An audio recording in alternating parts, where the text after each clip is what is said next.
Yang saya lihat adalah kehidupan daripada pejabat itu Sudah berlebihan. sudah berlebihan.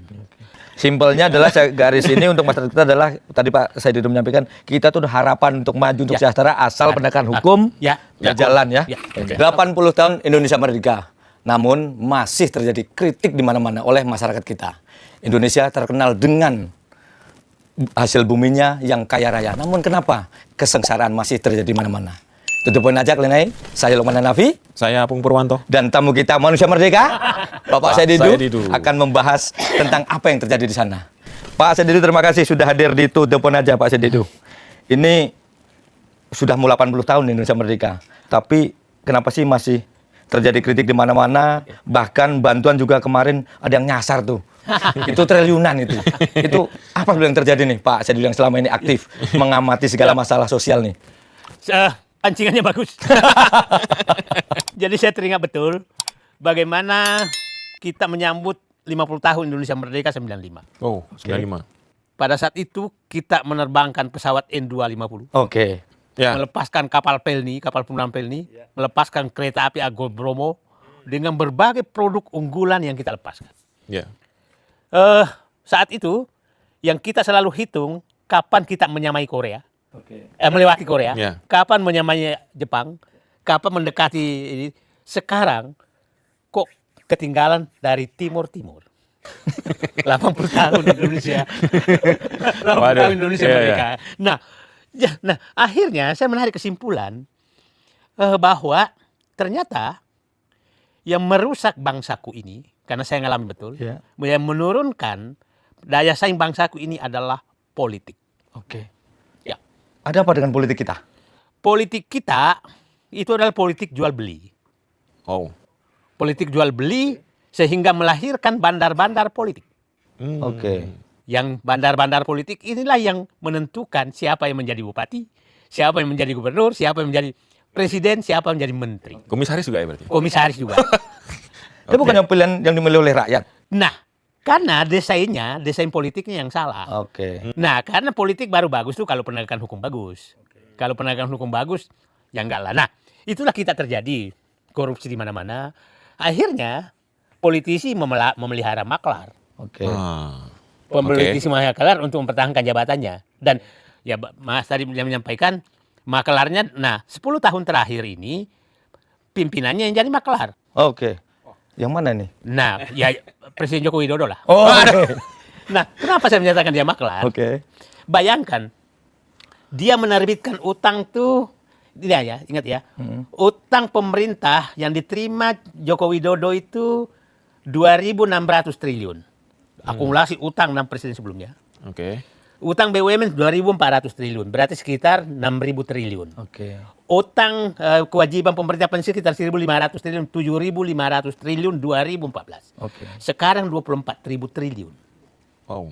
Naiknya berlipat-lipat ya? Berlipat-lipat. Nah, yang lucunya utang itu ternyata dipakai untuk nyogok rakyat. Ya itulah bansos masuk ke pegawai BUMN, semua orang terima bansos. Oke. Nyasar-nyasar. Nah, kerusakan bangsa sudah sangat ini menyangkut 80 tahun Indonesia merdeka. Oke. Jadi ini tentang maklar dan bandar ini berarti. Nah, maklar bandar kita orang pasti ingat. Yang saya di kepala satu kalau menyebutin maklar bandar tuh Reza Halid. Oke. Waduh. Nah ini kemarin jadi tersangka nih. Tapi dari dulu di Uber nggak pernah ini. Nggak dapat. Ini di mana orang sebelumnya sih? Nah, sebenarnya coba bayangkan. Rumahnya kan saya tahu. Ada di Indonesia? Ada dulu ada. Yang jaga itu tentara pasukan khusus loh. Waduh. Rumah saya jalan ini. Jakarta dulu. Nah, orang ini memang istilah saya itu malah dia bendahara politisi dan partai politik, bendahara umum, siapapun. Oke. Maksudnya siapapun yang penguasa dia bendaharanya. Dia bendaharanya. Nah, sehingga dia aman-aman. Nah, ada kemajuan bahwa Pak Prabowo bisa menyentuh. Saya berkali-kali berusaha menyentuh orang ini. Kalau boleh saya ceritakan. Ya, ceritakan, Pak. Ketemu. Ini kan dia mulai bermain dengan Petral. Petral itu sudah dibentuk tahun 69 sebenarnya. Untuk menjual minyak Indonesia yang ketemu. Karena Pak Harto mulai itu. Nah, tujuannya itu bagus dulu. Karena korupsi Indonesia tinggi, maka baiknya di Amerika perusahaannya. Supaya koruptornya jauh. Ya kan? Nah, semakin mendekat ke Indonesia. Nah, itulah perusahaan itu kemudian pindah ke Hong Kong tahun 70-an, tahun 72, tahun 80-an. Nah, tahun 98 pindah ke Singapura. Oke. Lebih dekat lagi. Lebih dekat lagi. Dan sudah bukan lagi pemiliknya asing, tapi orang Indonesia. Perusahaan Pertamina di Singapura. Oke. Nah, masih bagus tujuannya supaya korupsinya berkurang. Jadi tujuan Pak Harto mendirikan itu supaya jangan dikorupsi di Indonesia. Jadi korupsinya biar di sana kejauhan lah, biar jauh ya. Koruptornya kan mungkin nggak bisa bahasa Inggris. Ya. Kalau ke sana kan dia nggak bisa negosiasi. Nah, disitulah saya melihat kelihatannya Resali itu mulai main di 98. Oke. Dengan Petral. Nah, Petral itu kerjanya ini banget loh, Petral itu menjual minyak kita, kemudian membeli minyak untuk yang lain. Jadi semua lewat situ. Nah, sekarang masuk 98 dia bermain sampai saya pikir sampai pemerintahan Megawati Gus Dur. Oke. Stop sedikit waktu pada Habibie. Tahun 2000-an berarti apa ya? Tahun 2000-an. Nah, ya. Kemudian saya ketemu itu 2005. Saya diangkat jadi sekretaris Kementerian BUMN. Saya ditelepon oleh Istana pada saat SBY. Orang adalah orang pangkatnya Brigjen, nggak usah kita sebutkan. Nelpon saya, kita mau ketemu. Tahu-tahu di dalam ruangan itu saya dilantik jam 11, diminta ketemu jam 4. Ketemu dengan pejabat istana. Tahu-tahu orang ini ada di dalam. Si Reza Khalid ini? Reza Khalid. Loh, di dalam itu di istana? Dalam ruangan, bukan dalam ruangan yang tempat ketemu. Yang tempat ketemu. Loh, kok ada di sini? Saya telepon yang bikin janji. Kenapa ada di sini? Enggak, kita mau ketemu memang dia. Siapa yang minta ketemu saya? Nah, terus kata dia hanya menyatakan begini. Saya hanya minta, saya jangan diganggu. Oh gitu, langsung Pak. Bisnis saya. Saya langsung berdiri, ku ganggu kau. Waduh. Selama aku menjabat, ku ganggu kau. Karena aku membersihkan negeri ini. Nah, umur saya itu saat itu 40 tahun. Jadi masih berani-beraninya Pak. Tapi habis ku ganggu kau. Bapak diganggu enggak? Besoknya telepon, Pak siap-siap diganti dari penguasa. Siap-siaplah diganti. Tapi alhamdulillah nggak diganti juga. Nah, berlanjut. Saat itu saya sudah mikir, ini Pertamina saya harus bersihkan. Nah, diangkatlah Ari Sumarno menjadi Dirut, Henry Dartono Sutarto Komut, masuk Sudirman Said. Nah, itu 2007 sampai 2007 sampai awal 2009 itu dimatikan Petral oleh trio ini. Henry Dartono, Ari Sumarno, dan Sudirman Said. Nah, akhirnya Reza Khalid mati lagi. Jadi mati. Nah, terus 2009 datang instruksi. 2009. 2 tahun setelahnya ya? Nah, setelah 2007? Ya. Itu digantilah Ari Sumarno. Henry Dartono Sutarto berhenti, Sudirman Said diberhentikan. Itu berarti eranya SBY. Bukaren berarti yang ganti situ ya? Bukaren ganti. Nah, atas perintah Bukaren itu dihentikan semua dan dihidupkan lagi Petral. Oleh Reza Khalid. Nah, wah kalah lagi kita nih. Jadi saya dengan Sudirman Said itu, ini kalah lagi kita nih. Nah, terus Jokowi menjadi presiden 2014. Kan hidup lagi sampai 2014. Nah, Sudirman Said Menteri SDM. Kita ketemu lagi kasus Papa minta saham. Ketemu Reza Khalid lagi. Ketemu lagi. Nah, kita matiin lagi. Matiin lagi. Wah senang kita mati. Nah, terus tahu-tahu menikah Gibran. Kita masih lagi perang tuh Papa minta saham. Minta saya Setia Novanto sama dia kan. Nikah Gibran. Loh, kok Reza Khalid jadi tamu istimewa, tamu VVIP. Waduh, masuk lagi barang ini. Lagi barang ini nih. Nah, saya bayangkan supaya publik paham. Saya ke Solo hanya ingin tahu siapa undangan datang. Pak Sudirman, Pak Dirman, Reza Khalid datang. Loh, kok dia datang? Tahu-tahu dilihat di foto khusus. Wah, mati kita ini. Ini gila ini. Ini permainan apa yang terjadi? Nah, yang menariknya setelah itu setiap ada undangan Jokowi ada dia di depan. Wah, masuk barang ini. Nah, setelah itu 2016 ya kita semua yang ini diberhentikan kan. Diberhentikan. Nah, pada saat berhentikan dialah. Nah, 2015 Petral kita bubarkan. Nah, supaya publik paham, Petral bubarkan ini nah, selalu orang Jokowi menyatakan Jokowi bubarkan kan. Jadi pada saat itu hasil adu Petradenta dari Australia yang hasil kerja Faisal Basri almarhum, tim mafia migas. Ini perlu kita ceritakan supaya publik paham. kita tahu persis ternyata selama ini pegawai Petral itu semua HP-nya terkonek kepada HP-nya Rasehal. Oke. Pegawai Petral. Jadi terpantau semua pergerakan. Terpantau semua. Jadi maksudnya itu kantornya sebenarnya di HP-nya Rasehal. Oke. Bukan. Nah, kita laporkanlah itu ke KPK. Tapi enggak di follow up. Enggak Oke. di follow up. Nah, itulah kita minta Petral dibubarkan. Karena jaringannya sudah kemana-mana. Nah, akhirnya dibubarkanlah Petral. Nah, yang bubarkan Sudirman Said loh. Tapi sebenarnya dilarang oleh presiden. Bubar Petral. Ternyata bubar Petral, loh, kita bilang udah jalan SC. Ternyata nggak dijalankan juga. Nah, akhirnya 2016 kan menteri-menteri yang punya idealisme kan dipecat semua kan.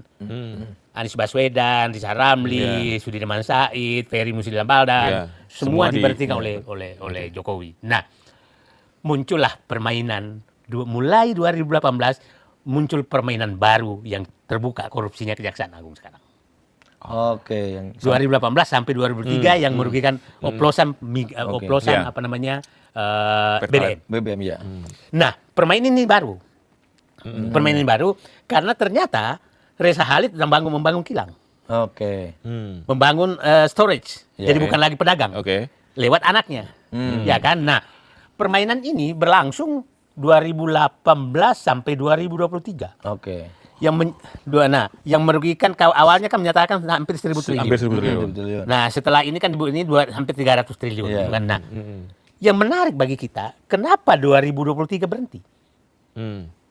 Iya kan? Iya, betul. Nah, artinya dia takut ketahuan Prabowo. Oke. Berarti ada yang ditakuti juga Hal kan? yang ditakuti. Oke. Nah, sehingga memang sebenarnya mungkin udah tahu sehingga mungkin dia takut ketegasan Prabowo. Nah, sehingga lucunya berhentinya 2003 tanpa belum ketemu loh. Oke. Alasannya? Belum ketemu kasus korupsi kan belum ada. berhenti Oke. sendiri. Oke. Nah, yang menariknya kalau kita lihat ya, yang terlibat di dalam korupsi ini tidak ada pimpinan Pertamina loh. Yang menarik adalah yang terlibat adalah Direktur Pemasaran Pertamina 2014, Hanung Budya. Patra Niaga ya? Petra Niaga. Petra Niaga kan. Yang terlibat kan ada perusahaan kan Petra Niaga, Kilang, dan perkapalan. Iya. Tiga ini kan yang anak perusahaan. Iya. Nah, artinya direksi Pertamina kan terlibat. Yang holding nggak ada ya? Nggak ada. Oke. Artinya ini ada perintah dari samping nih, atas samping. Atas samping. Nah, atas samping ini yang menarik yang kita harus ini kan bahwa apa urusan Erick Thohir pada saat ini terungkap tahu-tahu datang ke Kejaksaan Agung. Nah, itu yang baru mau saya Malam. Karena waktu itu kan sempat beredar bahwa ini BBM itu dicampur, bla bla bla gitu kan. Terus habis itu begitu Pak Erick ke sono, terus akhirnya bilangnya diralat, kan gitu. Iya, ya. Nah, saya kan pernah di Kementerian BUMN, pernah di SD. Iya. Yang bisa memerintah dari samping atas itu hanya Kementerian BUMN atau Kementerian SDM. Oke. Yang memerintah samping atas ke anak perusahaan Pertamina. Yang bisa memerintah. Nah, lucunya 3 dirut ini terlibat. Dan dirut ini kalau nggak bisa diperintah dari samping, dari atas nggak mungkin. Oke. Nah, jadi saya sangat kuat dugaan bahwa Reza Khalid ini sebenarnya memang alat dari samping, bukan alat dari samping itu samping atas. Oke. Bukan dari direksi Pertamina. Oke. Dan jadi dia rubah cara mainnya. Bukan lagi main selama ini main dengan direksi Pertamina, dia main dari samping atasnya direksi Pertamina. Nah, dan itu nggak bisa ketahuan ya Pak ya? Sebenarnya gampang sekali ketahuan, cuma nggak bisa disentuh. Jadi saya tetap memberikan apresiasi bahwa karena licin sekali. Jadi coba aja lah. Papa minta saham bebas, apapun bebas, nggak bisa dia disentuh. Nah, Pak Prabowo menyentuh. Nah, tapi sekarang menyentuhnya, saya tanya lagi nih, apakah betul bisa tersentuh? Karena saya pasti yakin semua bekas penikmat dari Reza Khalid berdoa mudah-mudahan Reza Khalid tidak. Oke. Nah, sekarang Pak, saya akan nanya, ketika mungkin yang sekarang siapa yang dalam arti membackup dia, mungkin karena Bapak sudah di dalam pemerintahan pasti tidak terlalu detail tahunya lah. Nah, yang saya tanya ketika zaman Bapak kan dia juga kuat nih. Siapa Pak waktu zaman Bapak itu Bapak juga sampai nggak juga kesulitan menyentuh? Jadi sebenarnya enggak. Dia hampir semua pusat kekuasaan dia pegang. Oke. Jadi saya kasih contoh begini. Ya, bayangkan kita lama sekali rumusan pembelian APBN pun dia bisa atur dengan DPR. Oke. Saking kuatnya orang ini. Saking kuatnya. Saya kasih cerita begini. itu kan ada namanya pembelian BBM itu MOP 10 Alpha. MOP 10 Alpha itu adalah harga rata-rata minyak Singapura. Premium Singapura, Pertamax Singapura, apa segala Singapura. Ya. Nah, ditambah Alpha. Alpha itu keuntungan, penyusutan, transportasi dan lain. Nah, saat itu saya berkali-kali, kenapa harus Singapura? Sampai kuatnya namanya Reza Khalid ini. Saat itu saya membahas sampai tingkat menteri, biasanya tingkat menteri, menteri keuangan, saya tidak mau pakai karena saya mewakili Kementerian BUMN sebagai penerima tugas. Karena saya dulu kalau direksi BUMN saya larang rapat dengan DPR, Said Didu yang rapat. Saya tahu kalau kau rapat bisa kalah, kalau saya nggak mau ngalah.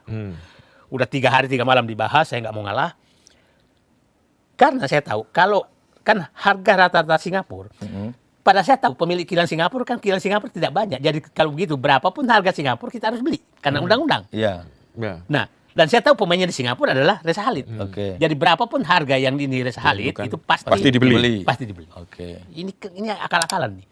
Nah, sampai jam 11 malam datang seorang Menko mengusir saya keluar dari ruang pembahasan. Menko zaman Bapak berarti Ya, itu dong ya? SBY kan ya? Oke. Saya minta saya Didu keluar. Saya bilang, inginkan saya akan keluar, tapi saya menyatakan saya tidak bisa menerima rumusan ini karena akan menguntungkan seseorang. Coba bayangkan kuatnya orang ini bisa memerintahkan tanda kutip Menko untuk menggolkan keinginannya. Gila ya. Dan DPR semua diam. Waduh. Ngeri sekali ya. Itulah. Nah, Itu bendahara semua bendahara orang. semua. Jadi bahaya. Tapi Pak, untuk menggambarkan masyarakat, kira-kira begitu kuatnya sosok ini, itu keuntungan yang, coba Pak Said kan sangat detail, keuntungannya gimana itu yang? Kan gini-gini ya. Iya. Kita 1,6 juta barel per hari, kebutuhan, kebutuhan. Produksi. Nah, total ya kita memproduksi sekitar 800 ribu barel per hari. Artinya kita menjual 800 ribu barel, mengolah 1,6 juta barel. Kalau BBM itu rata-rata sekarang kira-kira $150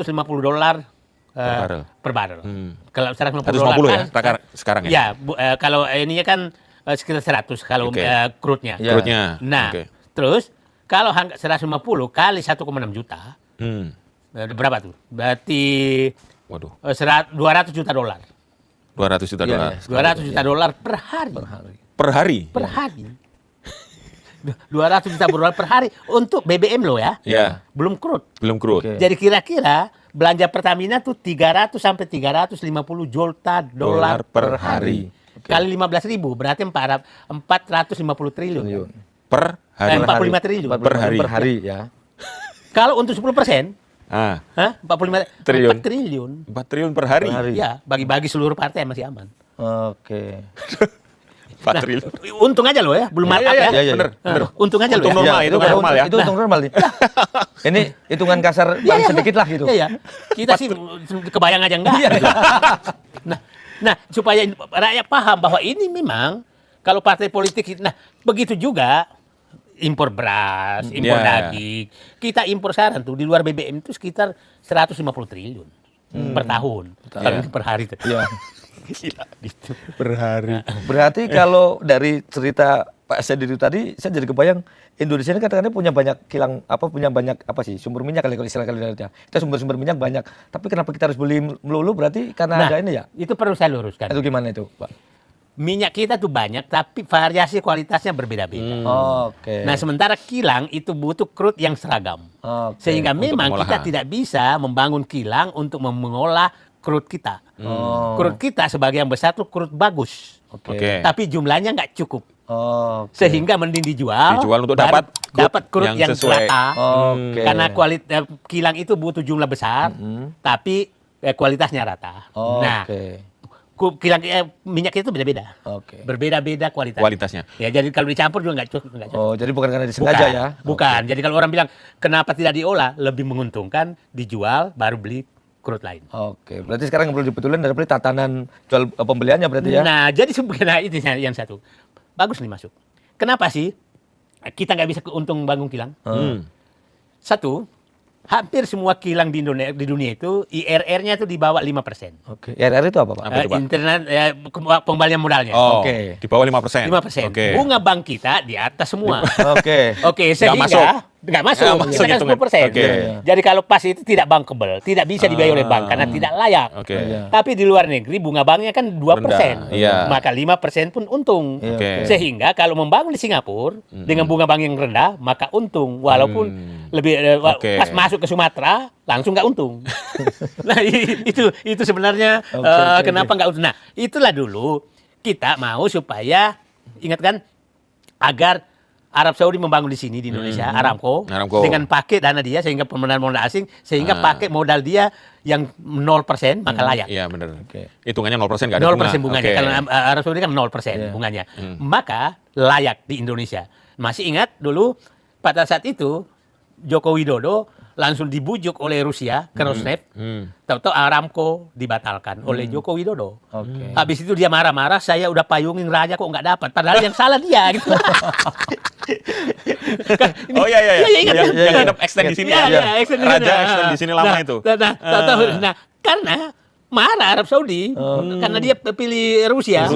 Nah, itulah pentingnya kita punya pemimpin yang agak cerdas lah.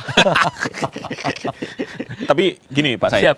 ketika waktu itu kan betapa dia bisa ngunci harga ya, yang MOPS plus Alpha tadi. Itu dalam setiap sidang kabinet itu atau perdebatan dengan DPR gimana ya? Apakah tidak ada yang yuk kita cari market yang lain deh, yang lebih murah gitu. Tadi kan Pak Said sempat ngomong itu. Begini, sidang DPR itu memang kelihatan wah, tapi sebenarnya diselesaikan di lobi di mana, di ruang mana? Di hotel Nah, sebelah. di hotel mana? Jadi hanya formalitas itu. Kan begini, saya bilang di Indonesia itu kan yang menentukan suara fraksi. Suara fraksi apa kata ketua umum itulah fraksi. Yang lain kan diam, itu formalitas aja, nggak ada itu. Jadi yang ngomong-ngomong itu. Itu ngomong-ngomong aja. Tapi kadang-kadang sampai seru loh kayak drama. Seru itu kalau sudah saling memeras. Saling memeras APBN kau berapa gitu kan. Nah, itu seru. Itu seru gitu kan. Untuk menaikkan tarif. Nah, itu kasus kemarin CSR BI sama OJK. Ya, itu seru kelihatan tuh. Nah, ternyata seluruh partai kebagian. Katanya satu komisi, Pak. Ya, satu komisi. Nah, begitu terus. Pak, saya kan hampir 20 tahun membahas kayak gitu, Pak. Jadi paham betul saya. Tapi dengan sebenarnya ketika saat itu marketnya di sana itu pasti ada yang lebih murah ya Pak Said ya? Ada. Dari Arab maupun dari tempat lain. Dan kita nggak bisa cek lagi karena nggak ada penawaran kan, undang-undang menyatakan begitu. Jadi kita tuh mungkin 98 hampir 20 tahun itu lebih 20 tahun kilang Singapura tuh kan kita impor dari Singapura tuh hampir 600 sampai 800 ribu barel per hari. Gila ya. Itu Singapura kaya dari kita dong Pak. Ya, kan dulu kan waktu masih ada premium. Ya, premium ada masih. Kan hanya Singapura yang bikin premium. Karena khusus kita. Pelanggan terbaik. Kita dapat penghargaan. Jadi, ternyata pemain Indonesia yang ada di sana gitu. Jadi, itulah kenapa tidak pernah mau bangun kilang karena ya banyak sekali kehilangan. Ada kepentingan yang akan sangat terganggu. Iya. Pak Sadidu, berarti kalau kita ngurut dari tadi sehari kira-kira 4 triliun sehari. Kalau misalnya dikumpulin sekarang ini sudah 80 tahun merdeka, masyarakat kita sebetulnya sudah saatnya untuk tidak seperti sekarang ya secara luas ya. Andai duit itu tadi masuk benar-benar ke sana. Yang problem sekarang yang saya titik ini Prabowo kan ada uang haram sekitar perhitungan saya 7.000 triliun tidak ada di perputaran. 7.000 triliun. Oke. Maksudnya di luar sistem gitu Pak? Di luar sistem. Oke. Oh. Hitungan sederhana. Gimana Judi itu, Pak? online. Oke. Kira-kira perhitungan saya 2.000 triliun. Oke.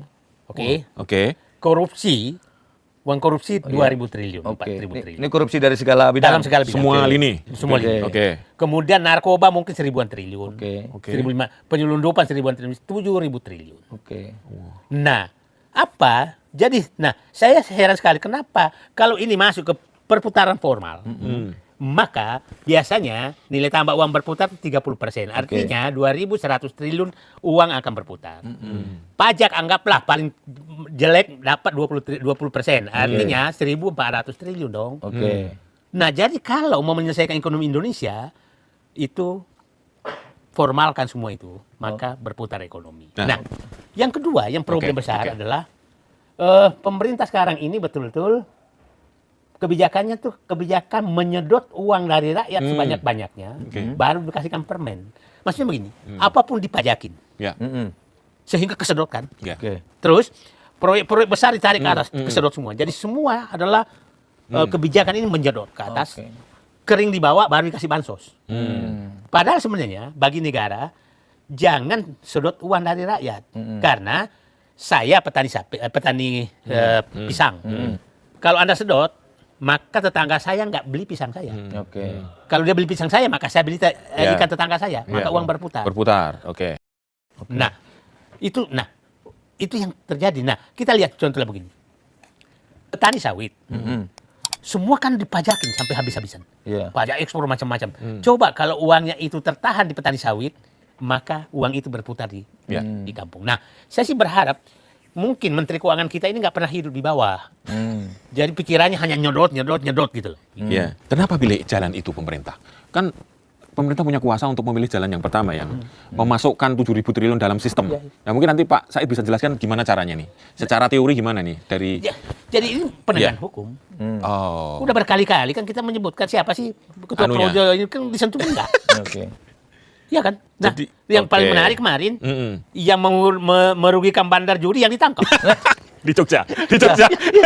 Yang merugikan bandar ya, coba bukan dicari bandarnya. Memang kau merugikan bandar maka aku tangkap. Kau ini negara apa ini gitu loh. Nah, ini kan kita harus sampaikan ke rakyat. Nah, kalau bandarnya cobalah dikasih bansos dipakai judi disedot judi online. Iya kan? Coba betul. Ya kan? Jadi gini, ngambil pajak ke rakyat, pajak itu jadikan bansos, bansos itu dikasih ke bandar judi. Nah, balik lagi ke sana. Balik lagi ke bandar judi. Nah, nih negara apa kayak begini? Ini memang semakin aneh kita nih Pak Said itu. Ada tadi pajak udah sedot. Misalnya kita sekarang makan di resto, makanannya udah kena pajak. Betul. Sekarang royalti ada lagi loh. Bayar lagi. Bayar musik. Dicas tuh di situ. Dicas musik.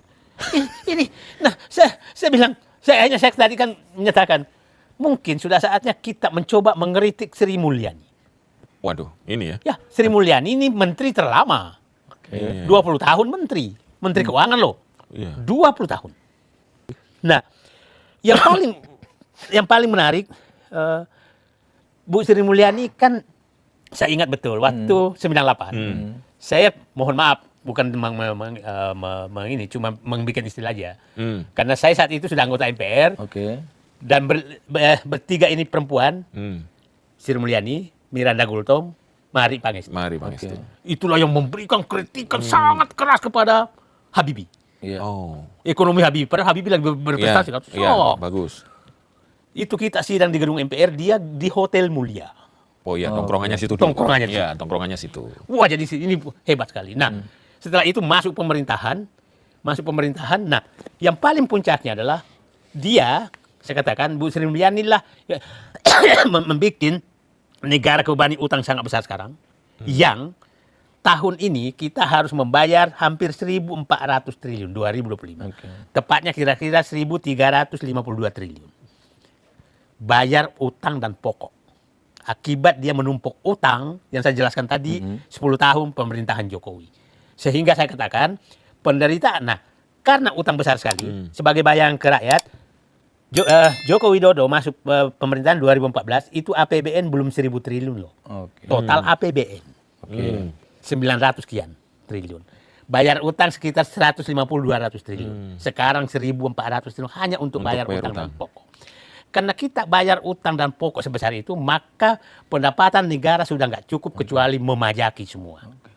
Jadi istilah saya, Bu Sri Mulyani membuat negara ini susah dan membuat pemerintahan Prabowo susah, sehingga untuk menyelamatkan kerusakan yang dibikin oleh dia 10 tahun harus memeras rakyat dengan berbagai jenis pajak. Berarti artinya yang terjadi sekarang. Artinya pajak ini akan semakin tambah-tambah lagi. Akan karena tidak ada jalan lain. Nah, kecuali menarik duit masyarakat. Nah, inilah saya ngelihat semangat Presiden Prabowo untuk melakukan penghematan di tingkat atas sangat masih perlu ditambah.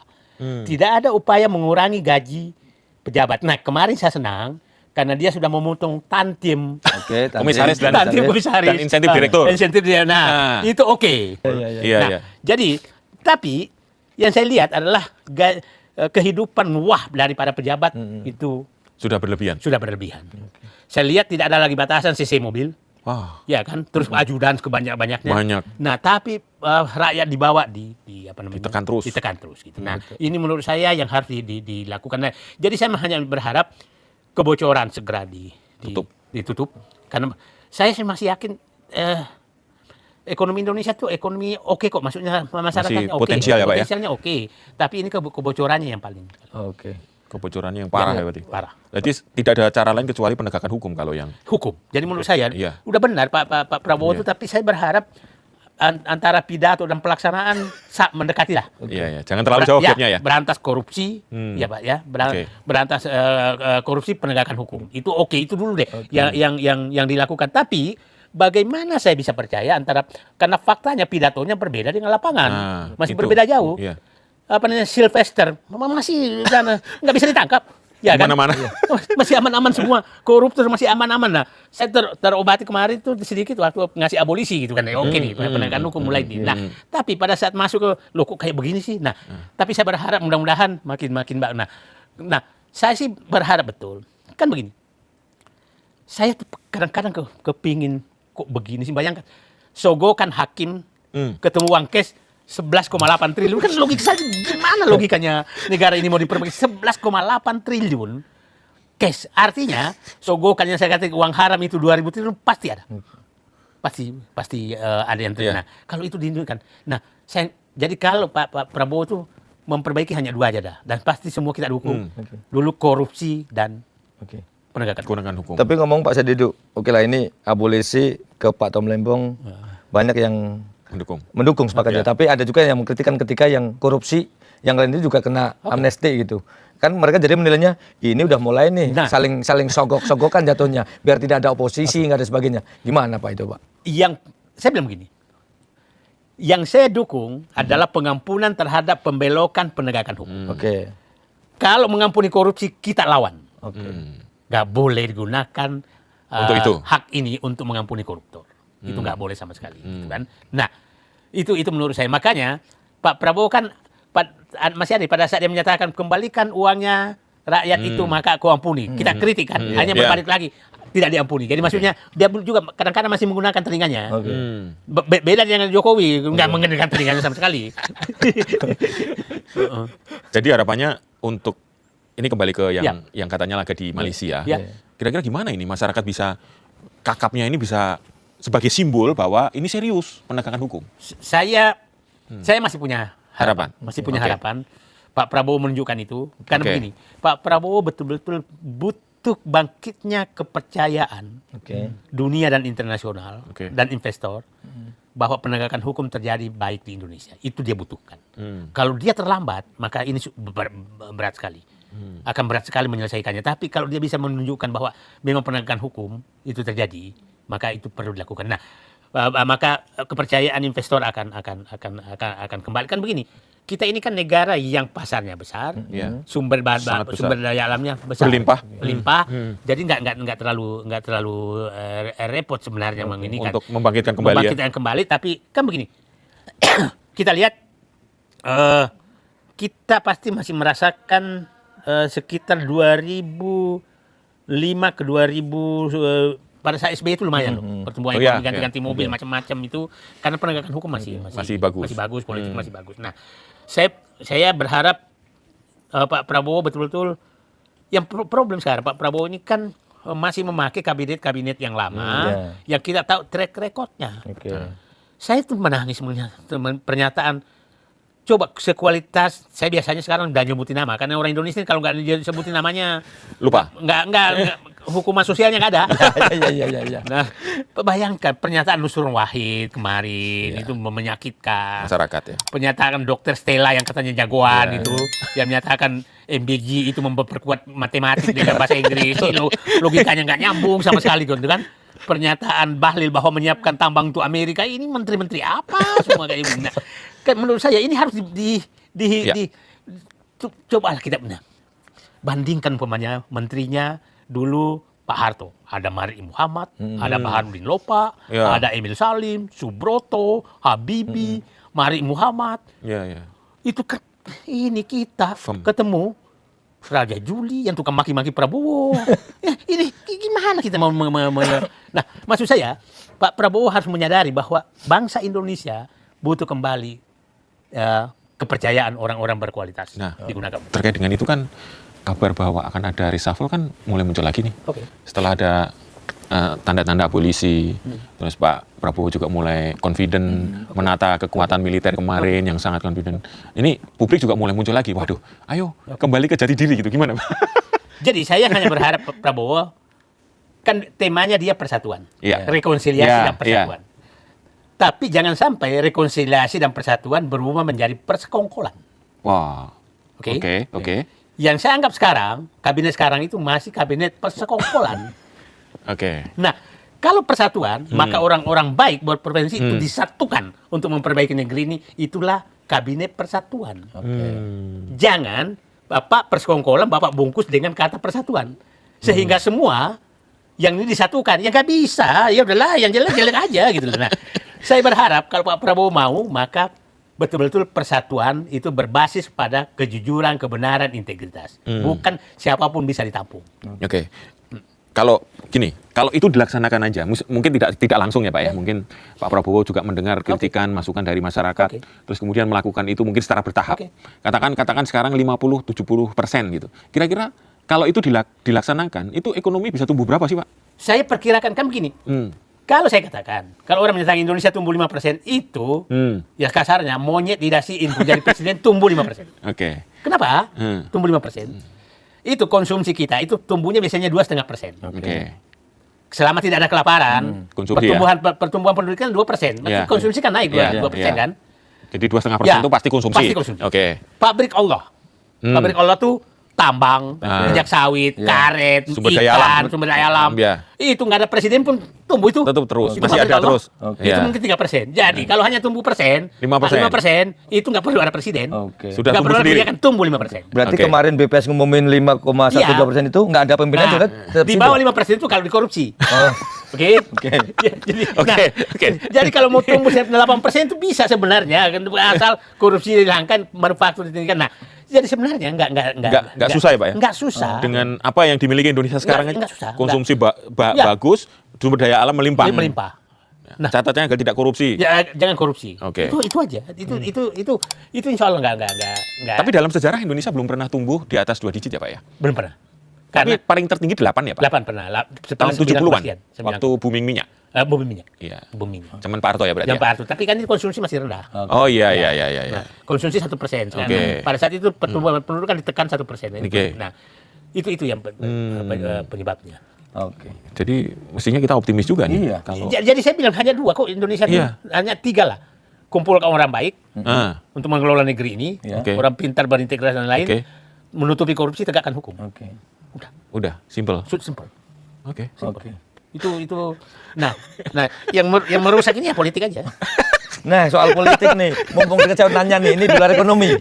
Ada kemarin ada saling upload makan siang Wapres dengan Pak Dasko. Itu pertanda apa Pak menurut Bapak? Jadi saya kadang-kadang tuh begini. Kadang-kadang tuh siapa tahu Allah sebenarnya semakin ingin membuka sesuatu aib yang disembunyikan. Saya kasih contoh gini. Ya. Gimana nih Pak? Foto presiden di Solo menghadap Jokowi. Oke. Secara logika itu adalah skenario Allah membuka aib. Coba bayangkan, Presiden Prabowo duduk di pojok meja. Secara protokoler, orang yang duduk di pojok meja, tanda kutip itu kasta terendah.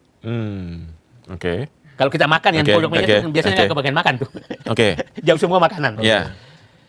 Di Lala, di depan, itu ada Wapres dengan ibunya, bapaknya. Yang saat itu yang menarik adalah Pak Prabowo duduk di pojok meja, menghadap maju lagi begini. Orang yang maju itu adalah staf yang paling lagi ketakutan. Jadi itu. Oh. Ya kan? Oke. Jadi Allah menunjukkan aib keluarga Jokowi meminta presiden menghadap ke wakil presiden kebetulan anaknya. Itu cara Allah. Nah, saya tidak tahu kemarin apa kaitannya Dasko dan dia upload foto itu. Apa dia upload foto itu? Kita tahu Dasko adalah Prabowo, Gibran adalah Jokowi, ya kan? Kira-kira begitulah. Nah, simboliknya ya. tapi tahu-tahu dibalas dengan ketidaksadaran, bikin ulah pada saat di Batu Jajar. Banyak sekali orang tidak. Nah, ini skenario Allah. Langsung ya. Nah, siapa tahu memang Allah sedang menolong bangsa ini membuka aib-aib yang harus disingkirkan segera untuk meluruskan kembali bangsa. Iya. Kita nggak tahu. Kita nggak tahu. Iya. Berarti bukan karena simbol itu makan bersama, berarti keinginan Pak Said Didu dan juga para itu forum purnawirawan itu untuk mengganti Gibran itu Nggak, kalau saya ditolak sama Pak Dasko. Saya membaca, saya menduga mungkin masalah pemaksulan Gibran ini bukan pemaksulannya yang masalah. Yang menjadi problem siapa yang menggantikan. Itu persis. Siapa tahu itu penyebabnya sehingga kan begini. Surat ini kan tidak diterima, tidak dibuang. Oke. Masih menggantung. Menggantung. Ya. Nah, kalau dia sudah menolak Gibran, dibuang dong. Ya. Kalau nggak dibuang juga. Nggak dibuang juga. Artinya lagi digoreng-goreng. Oke. Belum deal sama penggantinya ya. Nah, siapa penggantinya? Kalau saya ditanya, daripada ribut siapa penggantinya, kosongin aja lah. Oh gitu? Ya. Karena pernah ya? Berkali-kali. Berkali-kali kan kosong. Pernah. Hatta. Ya. Hatta kan cuma berapa tahun? Iya benar. Habis itu Pak Harto, kosong loh. Sri Sultan. 67, Iya. 65 ke 671 kan nggak ada wapres tuh. Oke. Habis itu Habibie. Ya. Habis itu Megawati, nggak punya wapres Oh. loh. 4 kali kita nggak punya wapres, nggak apa-apa.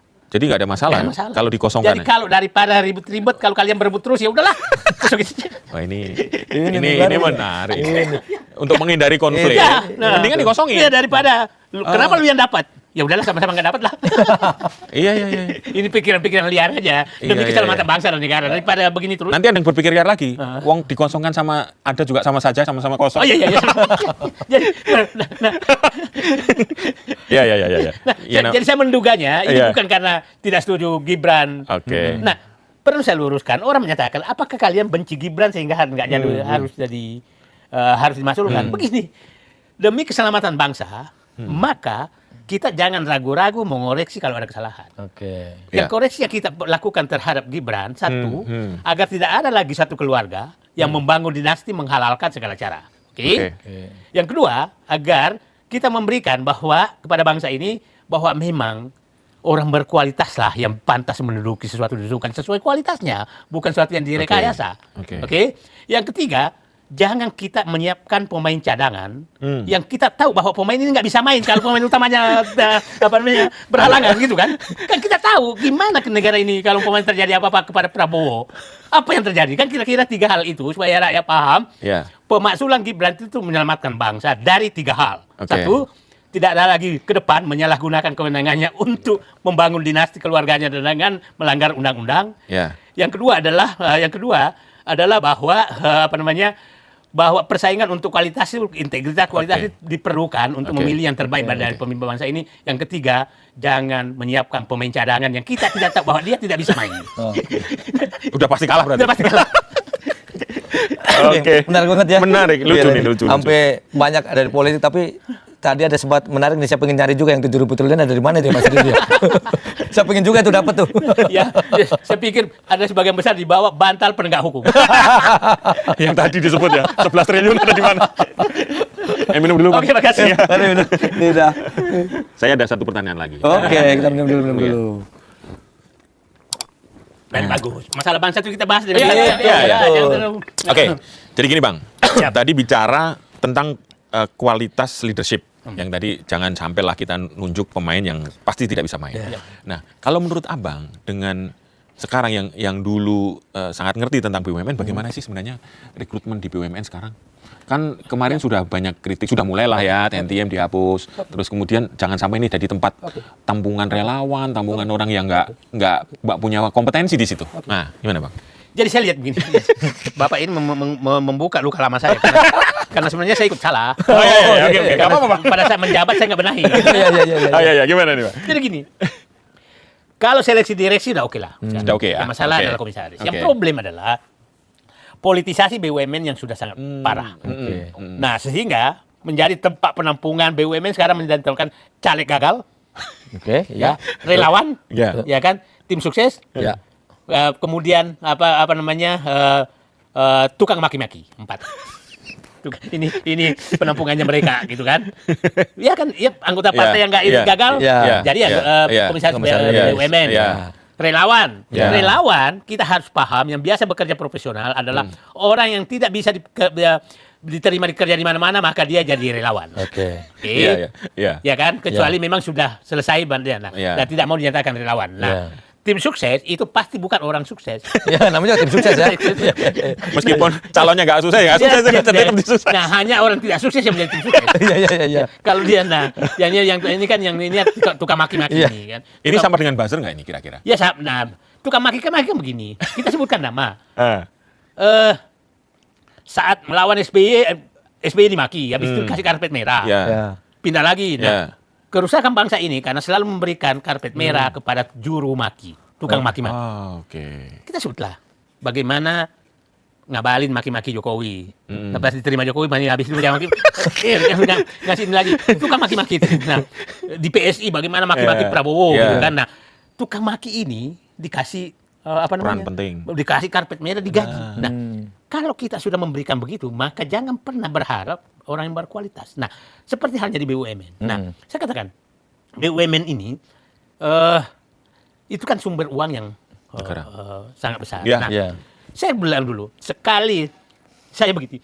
Dulu tuh saya untuk menyeleksi orang, saya kan tahu kalau orang baik tidak akan pernah minta memo, tidak akan pernah minta dukungan kemanapun. Kalau orang profesional. Jadi saya dulu sederhana seleksinya. Siapa yang paling banyak memonya, atau siapa yang paling banyak telepon, itu yang kucoret pertama. Coret pertama. Karena pasti orang berkualitas. Pasti nggak berkualitas. Itu sederhana. Nah, orang yang ini enggak nih. Nah, itu baru kita seleksi betul. Itu sederhana kok. Simpel ya, Pak? Simpel. Yang banyak memonya. Yang banyak memonya coret pertama. Terima kasih, nggak terasa rupanya kita sudah 1 jam lebih. Mantap udah. Ini sudah hampir mendekati 80 menit seperti kemerdekaan kita 80 tahun. Nah, paling tidak ada, terima kasih Pak Saidido untuk insight-nya luar biasa ini. Dari soalnya ternyata ada ya pejabat begitu rumitnya di dalam itu ya. Jadi sekelas dirjen aja, sesmen aja, Pak Saidido waktu itu sampai ada yang ngusir, yang ini nggak kuat, Menko-nya turun. Begitu ininya ya, waduh. Baik, Pak Saidido terima kasih untuk waktunya. Mas Pong ada lagi? Saya sudah cukup. Oke, kalau gitu. Pak Saidido mungkin ada disampaikan untuk terakhir kepada masyarakat kita atau pemerintah? Saya senang membahas masalah serius negara dengan gaya santai seperti ini supaya rakyat gampang memahami. Betul. Makanya gampang memahami dan ya kita buka padanya. Karena begini, saya kan pelaku sejarah, jadi saya paham betul liku-liku, dan cerita padanya. Karena memang ada yang sengaja memang hal-hal yang rumit itu diperumit lagi agar masyarakat nggak paham. Jadi itu dimanfaatkan itu, Pak. Iya, dipakai istilah-istilah ilmiah. Nah, itu yang kita ribet. Dia sendiri kadang nggak ngerti. Nah, itu dia. Itu dia sendiri nggak ngerti kan pakai ilmiah yang ya kita sederhana supaya rakyat paham. Dan saya pikir sudah saatnya sekarang bagi orang lain yang tahu bicaralah, yang tidak tahu kurangi bicara. Simpelnya adalah saya garis ini untuk masyarakat kita adalah tadi Pak Saidido menyampaikan kita tuh harapan untuk maju untuk sejahtera asal penegakan hukum jalan ya.